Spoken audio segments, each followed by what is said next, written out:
Just walk on you. C'est aussi pour cela que la volée des aigles. Oh là, c'est ouch.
Trop de présentation, voilà. Nous viendrons faire quelques évolutions. S'en suivra le survol d'un des plus grands aigles au monde. Tu vas voir, toi, tout à l'heure, le grand aigle qui viendra faire quelques évolutions. Des oiseaux de proie, avec, vous verrez, pour chacun d'entre eux, vols différents, et certains d'entre eux, des techniques de chasse plutôt bien appropriées. Ils sont là, ils sont tout jeunes, ils sont nés dans notre centre de reproduction ce printemps, au mois d'avril. On est en Asie du Sud, avec les grands-ducs du Bengale. Des oiseaux qui vivent du côté de l'Inde, entre autres, et des oiseaux qui sont, et c'est pour cela qu'il ne faut pas faire trop de bruit, qui sont rappelés au son, au bruit, à la voix. Il y a, on va dire, une forme de correspondance, d'identification pour solliciter les requins. Attention à vous là-haut. Allez, là, il s'est mis un petit peu sur le chemin supérieur. Voilà, juste ne pas bouger parce que, voilà, il n'a pas tout à fait été là où on l'aurait souhaité. Voilà, celui-ci arrive à bon port, comme on dit. Et l'autre en retour, eh bien, je crois qu'on peut vivement encourager ces jeunes grands-ducs du Bengale, hein, qui sont des oiseaux prometteurs, comme on dit. Ça y va, hein. Aller du côté de la plaine d'Alsace, justement chercher le courant ascendant. Et l'idée pour cette femelle d'aigle ravisseur suivie par un autre aigle ravisseur, eh bien, c'est que justement, ils aillent assez loin du côté de la plaine. Parce que si tant est qu'ils puissent gagner de la hauteur, il va falloir chercher le courant ascendant, hein. Le vent, par rapport à l'autre des présentations, a un petit peu baissé, hein. Il est un peu... qui prend appui sur un des créneaux du château, un petit peu à l'écart. C'est un pigargue de stellaire, Riesen Seeadler, qui va arriver. C'est un jeune oiseau, hein, qui est lui aussi né dans notre centre de reproduction, qui a un tout petit peu plus d'une année. Attention, il est au décollage. Voilà, qui arrive. Un oiseau, ce pigargue de stellaire, qui vit sous soigneur. Bravo pour l'aigle ravisseur. Et ça va repartir, forcément. Allez, c'est bien. Le messager sagittaire d'Air Secrétare, un oiseau qui vit dans ces grandes plaines africaines, dans ces savanes africaines, et il faut savoir que l'une de ses sources de menu principales, ce sont les reptiles. C'est un serpent factice, mais il va utiliser cette même technique qu'il emploie. Regardez, on le met en activité, puisque on fait glisser le leurre, le serpent factice devant le serpent terrible, une fois qu'il le rattrape, commence à l'assaider de coups de patte. Donc de manière plutôt virulente, mais également précise, puisqu'il faut savoir que le messager sagittaire, parce que ça va s'embarquer, vous allez voir d'ailleurs, que pour la plupart d'entre eux, il va falloir un bon battement d'aile à ces oiseaux pour à chaque fois rejoindre l'objectif, c'est-à-dire soigneur, qui sollicite les approches, forcément moins compliqué pour les d'ailleurs, à dépenser bien plus d'énergie, alors que normalement, tous ces oiseaux sont faits et bien plus fait pour aller pratiquer le vol à voile, comme est en train de le faire un des vautours à tête blanche, hein, qui prend de la hauteur. Ouais, je sais qu'il y en a deux, mais je n'en vois qu'un pour l'instant. C'est le petit point, il est là-haut, il faut regarder là-haut. Il est en train d'amorcer le retour. Pourquoi? Parce qu'à nouveau, il est en train de resserrer les ailes du corps. Regardez-le, parce qu'il dérive complètement en retour. Et là, je pense qu'on commence à, en tout cas pour la majeure partie d'entre vous, de le voir. Il est plein soleil maintenant. Regardez, hein. Il est là, notre aigle ravisseur, un oiseau qui pratique la piraterie aérienne parce qu'il va harceler sans cesse d'autres prédateurs et il se met à la verticale, de l'aire de présentation. Regardez comme il croise, regardez aussi cette maîtrise absolument du vol et de l'espace aérien. Et maintenant, l'idée pour cet aigle ravisseur, c'est qu'il décroche complètement. C'est-à-dire qu'on est en train de solliciter son retour comme s'il était en technique de chasse, hein, parce qu'ici, on n'invente rien, nous ne travaillons que sur les facultés physiques, techniques et naturelles des oiseaux de proie. On est cependant sur un espace aménagé, et regardez, parce que là, en attendant que l'aigle ravisseur rentre, du secteur sud-est, là, et lui aussi, toute plume vibrante, rejoint son soigneur. Allez, on va applaudir le vôtre à tête blanche, et on va voir si notre aigle ravisseur va aller jusqu'au bout. Hein. Regardez, c'est à la verticale que bascule cet aigle ravisseur. Les ailes resserrées, ça plonge la tête la première, ça virevolte au-dessus de son soigneur et ça le rejoint. Bravo, au aigle ravisseur.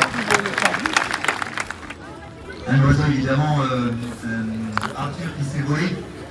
Ici, on préfère vous montrer que le contact est possible. No. Just walk on you. Un condor des Andes, ça va entre 3 000 et 5 km d'altitude. Hein. C'est aussi pour cela que la volée des aigles. Oh, là, c'est l'information sur les rapaces en 1968 existe.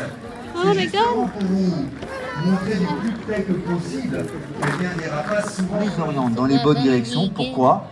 Eh bien, il faut qu'ils soient en contact visuel avec ce qu'on leur propose à temps. Ces gens sur notre continent, eh bien, jusqu'à la fin de l'été, ensuite repartent dans leur pays d'origine pour passer l'hiver au... Voilà, je vais solidariser les deux morceaux, évidemment. Et le résultat de fait, encore une fois, ça a été parfait. Bien. Toi, tu peux rentrer chez toi, c'est par là-bas. Mais c'est tout pour retourner. Brazilian. Brésil. Qui est souvent séduit par lui-même, est allé chercher un élément extérieur à lui-même, il est allé chercher un caillou, et l'a utilisé comme un outil. Et on peut considérer les chaque matière comme une utilisation du corps, l'utilisation du pied réservée à l'intelligence humaine. C'est Alfred qui continue cette présentation. On espère que vous avez fait meilleure connaissance avec le monde des oiseaux de proie. Merci à vous. Merci beaucoup. Merci. Alors sachez pour info, merci bien, qu'il y aura une toute dernière présentation à l'heure de 17h. Saan tayo na? We are. A giant bird!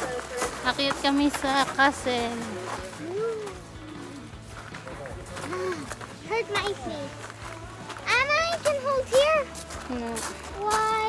Where is Papa na? Mama, I cannot hold here. I can. You want I go on the back?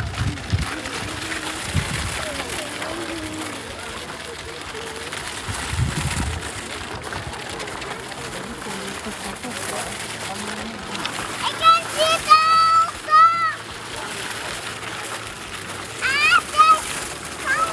The Elsa! What? I saw the Elsa! That's right. Oh, yes.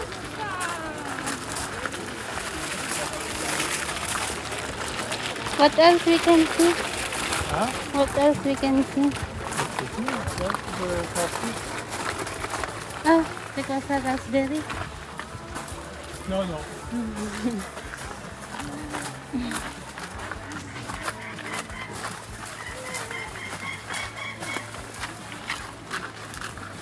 Go inside the castle. Ouh, regardez, bec! Il y a un grand bec! Non, on n'a pas vu ça! Par là. This way, please.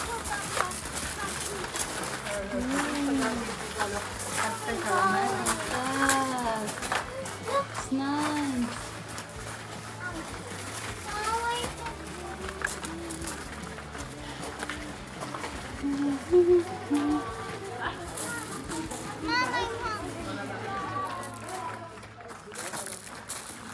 You left it here, Willow. Charlie.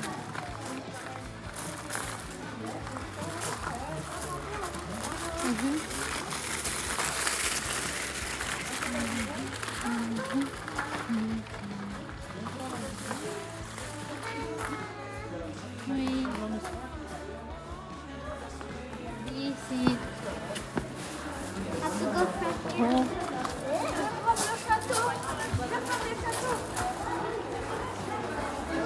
Up.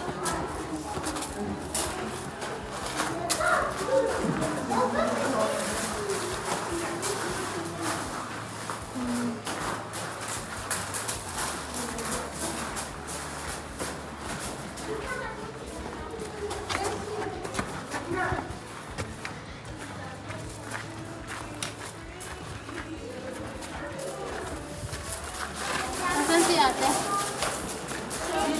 Ate is reading.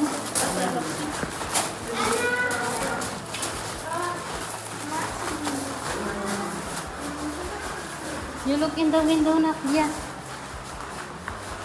Here.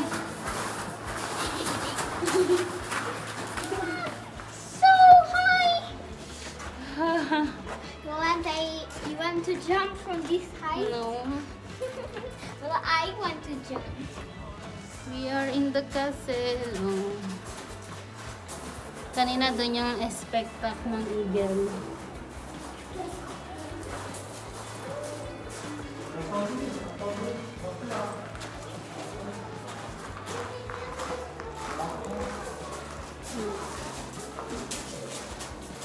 Ganda.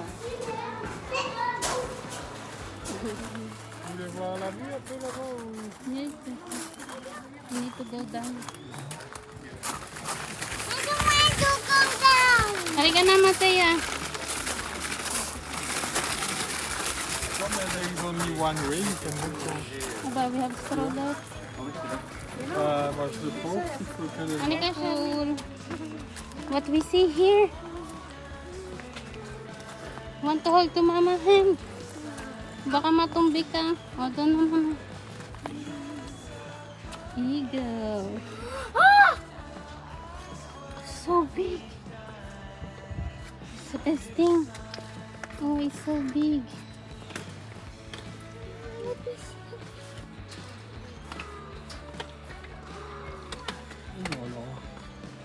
So giant.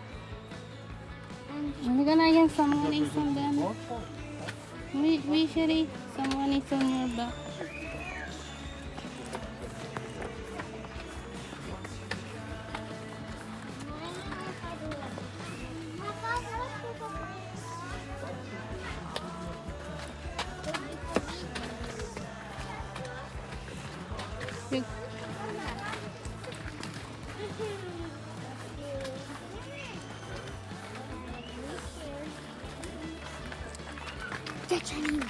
No. Namatay yan. Yun, nagka-cry yung isa. Oh.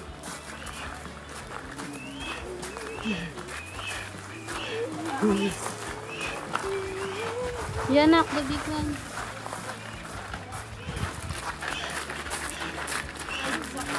Really? Hmm? I used to sing them.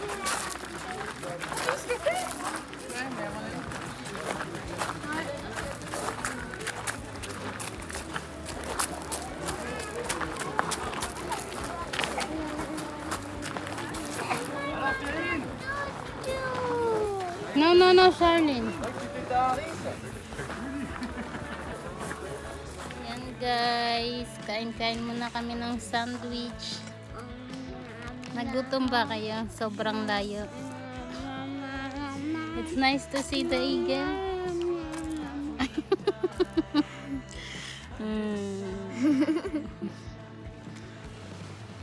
Bundok. Brown na si mama.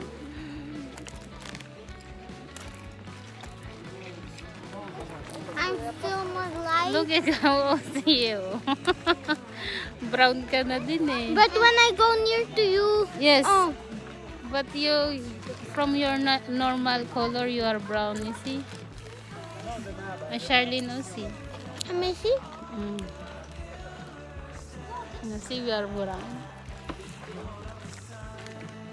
But I want to be white. Yeah. Then after, uwi na kami. Punta kami sa So bilihan ng cellphone. Papaayos ang ating screen. Nilaglag ni Mabait. Yeah! Yes! Ato siya. Hey! Somewhere! Super! Now!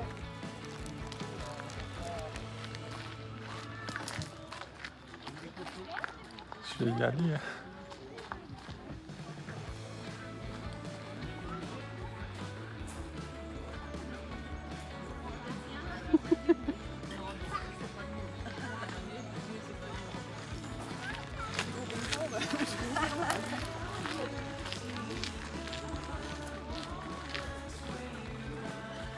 Attention.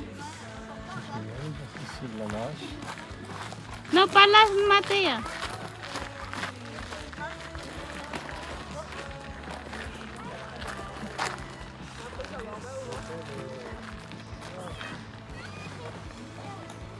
La parla.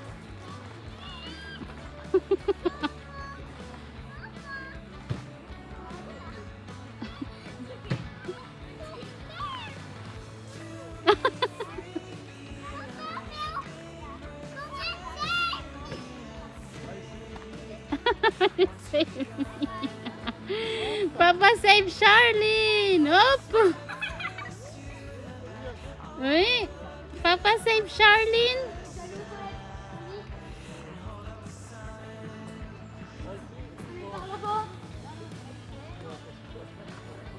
Careful.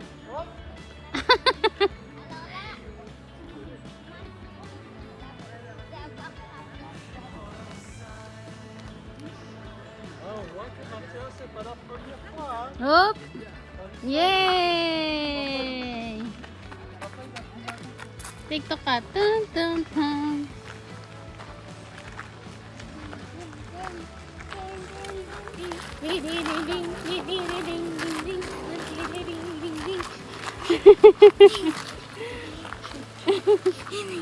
Just there.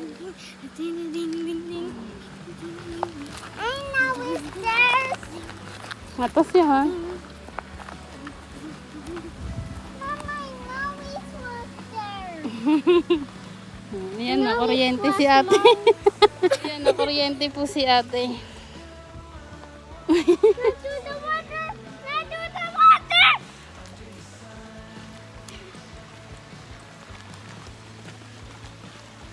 Can you walk in the water? No. Let's do the water. Mama, I can walk in the water. No, no.